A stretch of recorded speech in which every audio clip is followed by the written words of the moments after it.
Birr slips as independent foreign exchange bureaus lift selling rate to 177.34 Birr per US dollar, widening the gap with official and commercial bank rates amid ongoing currency pressure and leadership changes at the National Bank of Ethiopia, NBE.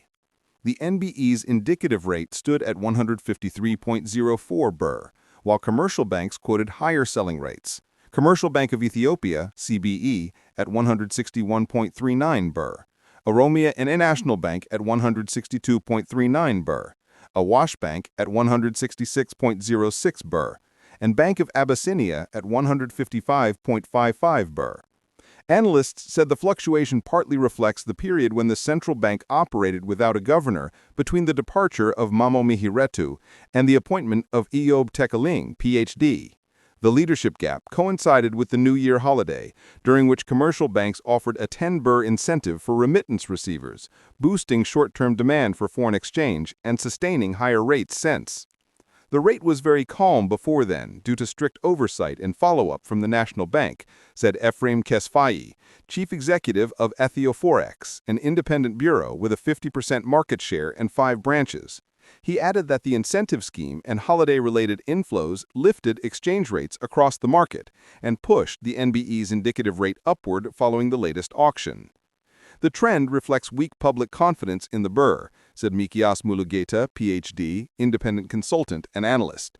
The currency is becoming increasingly volatile, prompting market watchers to question the availability of foreign exchange.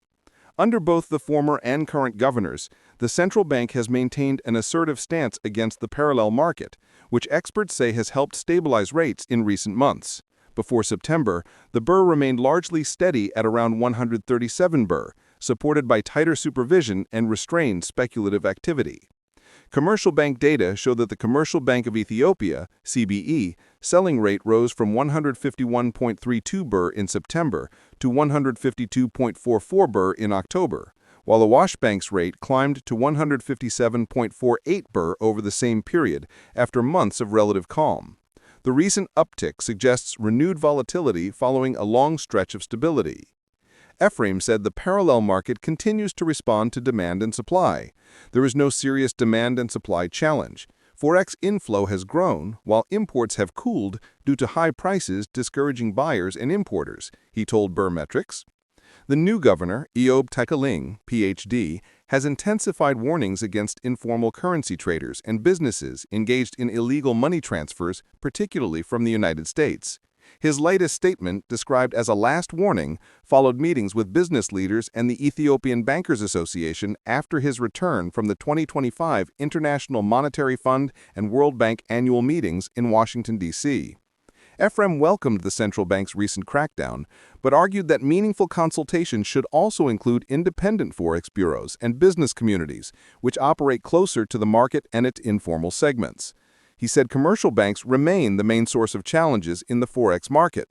Since the Birr was floated, the forex market has effectively become a new profit stream for banks, which prioritize activities that maximize their returns, he said.